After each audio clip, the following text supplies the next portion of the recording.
1950 সালে জাপানের বিখ্যাত চলচ্চিত্রকার আকিরা কুরোসাওয়া একটা ছবি তৈরি করেন যার নাম ছিল রাশোমন।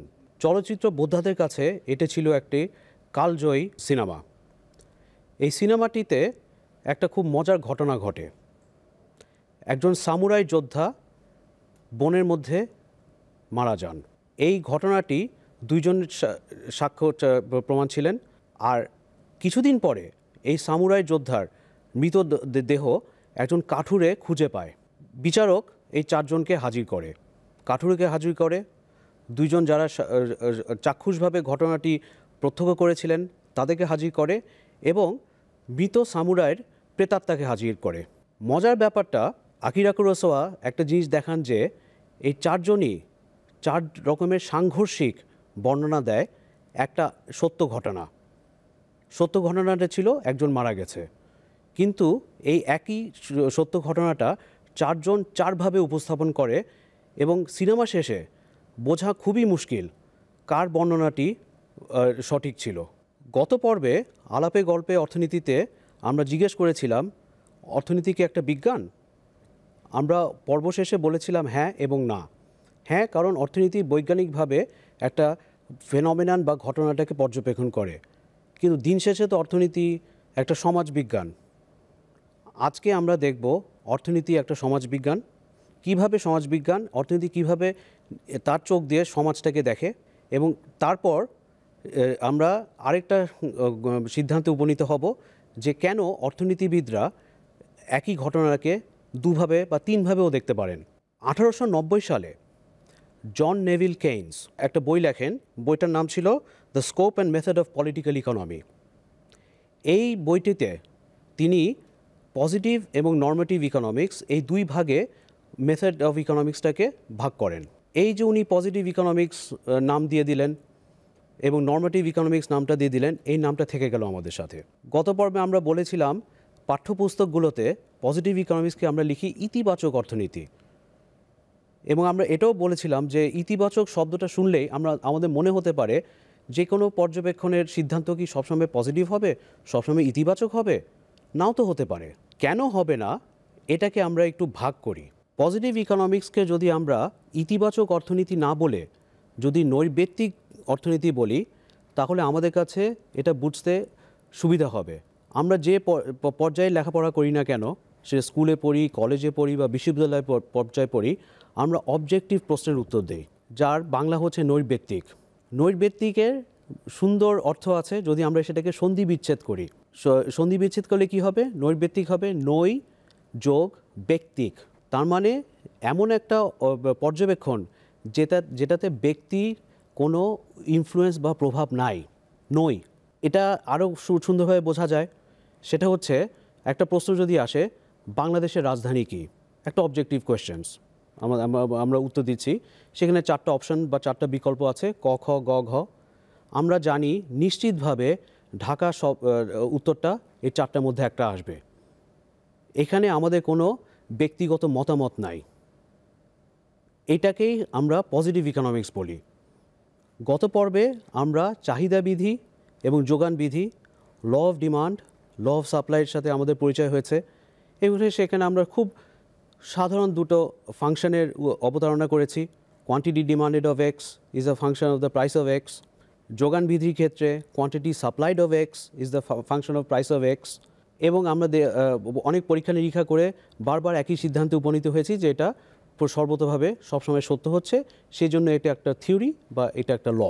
আচ্ছা, নৈর্ব্যক্তিক শব্দ থেকে যদি আমরা নৈ শব্দটা মুছে ফেলি তাহলে কি হবে? তাহলে আমরা ব্যক্তিক শব্দটা আসবে।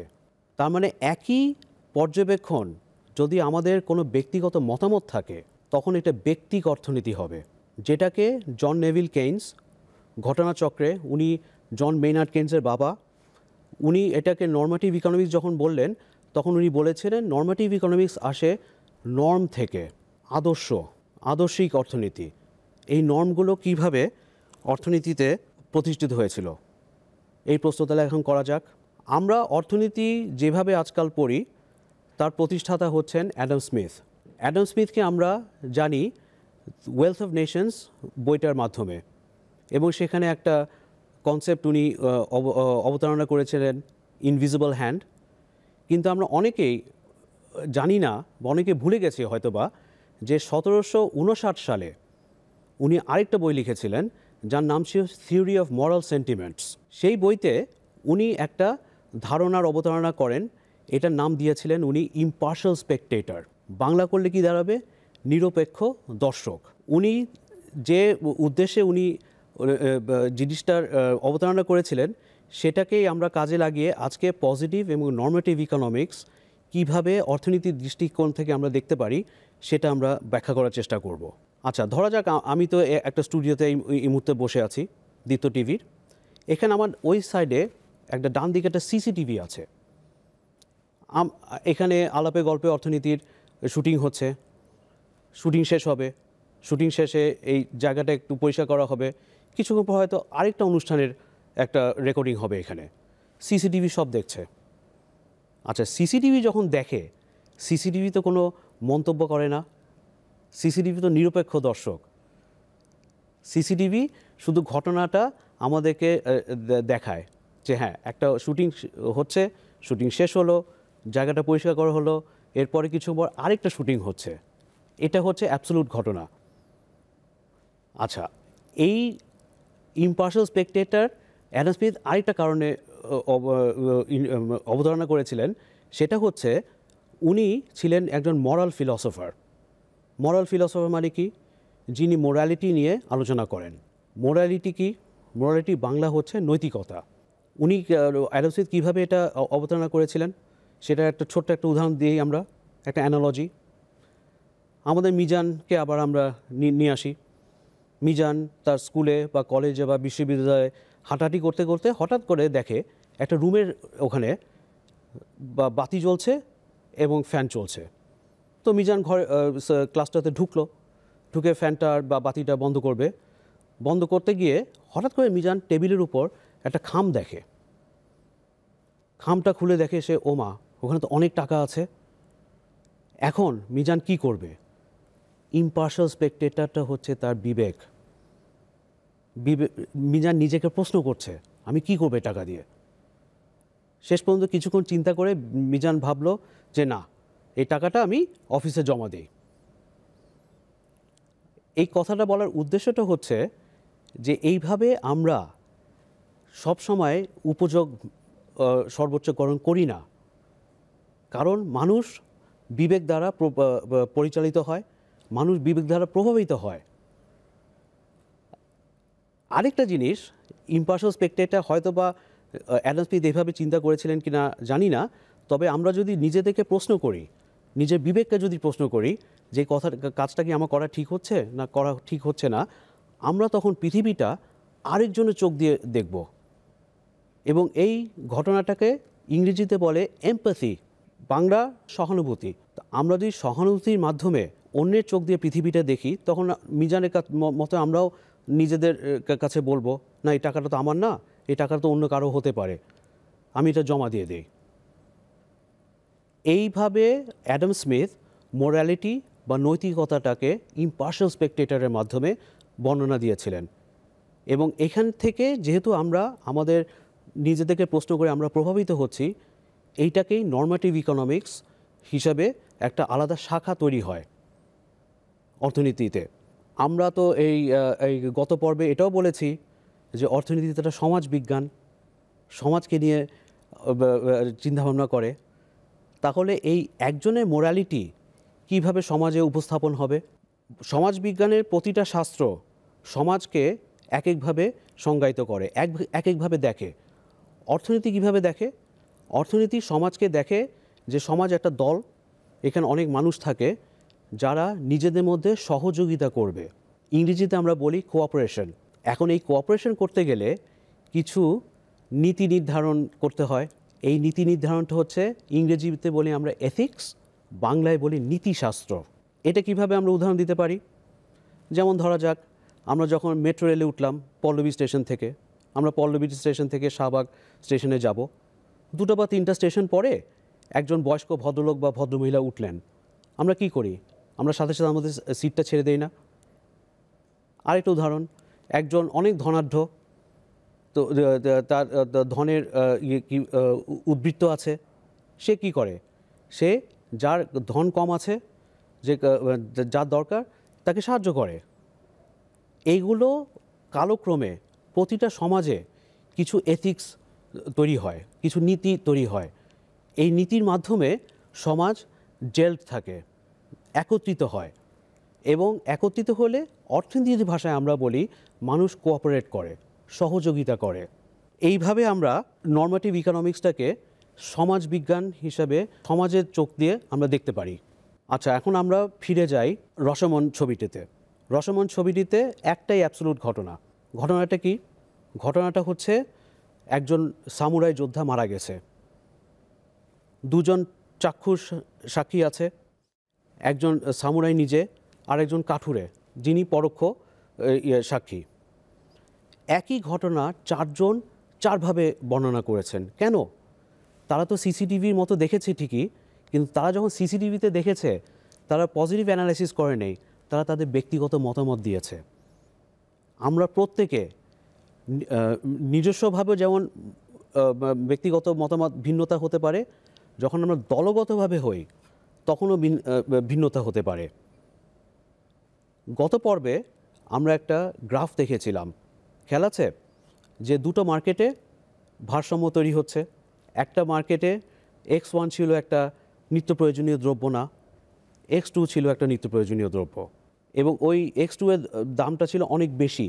এখন আমরা যদি কোনো ব্যক্তিগত মতামত না দেই, পজিটিভ অ্যানালিসিস দেই, তাহলে আমরা এই সিদ্ধান্তে উপনীত হব জোগাড় এবং চাহিদা যেখানে মিলন হবে সেখানেই ভারসাম্য দাম তৈরি হবে। কিন্তু X2টা যদি একটা নিত্য প্রয়োজনীয় দ্রব্য হয়, যেটা সমাজের অধিকাংশ লোক আশা করে, তাহলে তো ওটার দাম বেশি হলে তো আমাদের তখন ভ্যালু জাজমেন্ট বা নৈতিকতার প্রশ্ন আসে। অর্থনীতিবিদরা একা না যে তারা একটা ঘটনাতে দ্বিমত পোষণ করে। আমরা গ্লোবাল ওয়ার্মিংয়ের জানি, যে বিশ্ব উষ্ণায়ন। অনেক বিজ্ঞানী আছে তারা বলে গ্লোবাল ওয়ার্মিং কোনো সমস্যা না, আবার আরেক দল বিজ্ঞানী আছে তারা বলে যে গ্লোবাল ওয়ার্মিং একটা বিশাল সমস্যা হবে। তারা তো বিজ্ঞানী, তারা কেন ভিন্ন মত পোষণ করছে? কারণ তারা তাদের মেথোডোলজিতে ভিন্নতা দেখে। যারা বলে বিশ্বায়ন কোনো সমস্যা নয়, তাদের মেথোডোলজি একরকম, তাদের পদ্ধতি একরকম। যারা বলে বিশ্বায়ন একটা সমস্যা, তাদের পদ্ধতিও একরকম। এটার জন্য একটা ছোট্ট একটা উদাহরণ দিই আমরা। দুই বন্ধু তারা ঢাকা থেকে গাজীপুরে সাইকেলে করে যাবে। দুইজন আলাদাভাবে পথ ঠিক করছে তারা কোন পথে যাবে। এখন ঢাকা থেকে আমরা রওনা দেব, গাজীপুরে যাব। এটা কি একটাই পথ আছে? একটা পথ নাই তো, একাধিক পথ আছে। এক বন্ধু গেল এক পথে, আরেক বন্ধু গেল আরেক পথে। দুজন রওনা দিল, দুজন একই সময় গাজীপুরে এসে পৌঁছালো। তাহলে কি হলো? একজনের মেথোডোলজি একরকম, মানে সে একটা পথ নির্বাচন করেছে, আরেকজনের পদ্ধতি বা মেথোডোলজি আরেক রকম, সে আরেকটা পথ নির্বাচন করেছে, কিন্তু তারা পৌঁছে গেছে একই গন্তব্যে। এবং এই জন্য যে দুইজন দুই পথ দিয়ে গেছে, দুই পথে দুজনের অভিজ্ঞতা দুই রকম হয়েছে। এই কারণে বিজ্ঞানীরাও যেমন কোনো একটা বড় সিদ্ধান্তে এক হয় না, কারণ তাদের মেথোডোলজি, পৃথিবীটা দেখার দৃষ্টিভঙ্গিটা একটু এক একজনের এক এক রকম, এক এক দলের। অর্থনীতিবিদদের মধ্যে একই অবস্থা। তাহলে আজকে আলাপে গল্পে অর্থনীতিতে আমরা কি দেখলাম, এটার একটা সামারি করা যাক। আজকের আলাপে গল্পে অর্থনীতিতে আমরা দুটো জিনিস উপস্থাপন করলাম।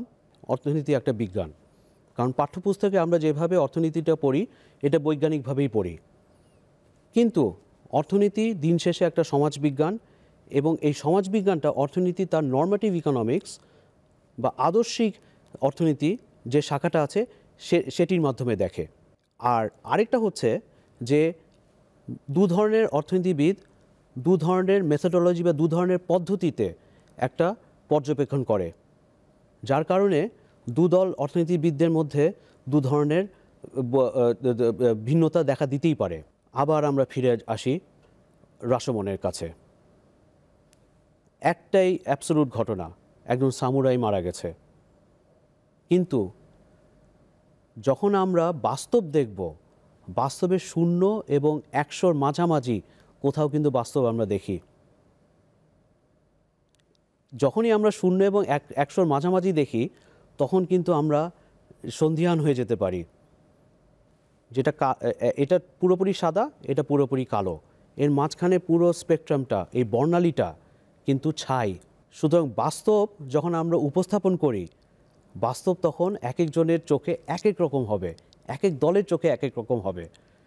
তাহলে আমরা কিভাবে এটা দেখব? আমরা দেখব এক এক দল কিভাবে একটা বাস্তবকে দেখছে, কেন তারা এইভাবে দেখছে।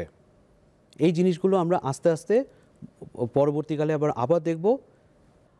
আগামী পর্বে আমরা অর্থনীতির মৌলিক অনুমিতি, ফান্ডামেন্টাল অ্যাসাম্পশনস নিয়ে আলোচনা করব। কেন করব? কারণ এরপরে যখন আমরা অন্য তথ্যগুলো আলোচনা করব, কোনো না কোনোভাবে আমরা 3টা ফান্ডামেন্টাল অ্যাসাম্পশনস বা মৌলিক অনুমিতির সাথে আমাদের দেখা হবে। এই মৌলিক অনুমিতিগুলোর নাম হচ্ছে ceteris paribus, post hoc fallacy, fallacy of composition. এগুলো আমরা কেন দেখব এবং কিভাবে আমরা তথ্যগুলোতে প্রয়োগ করি, এটা আমরা আগামী পর্বে দেখব। তো সেই পর্ব পর্যন্ত আপনারা আমাদের সাথে থাকবেন। সবাই ভালো থাকবেন। ধন্যবাদ।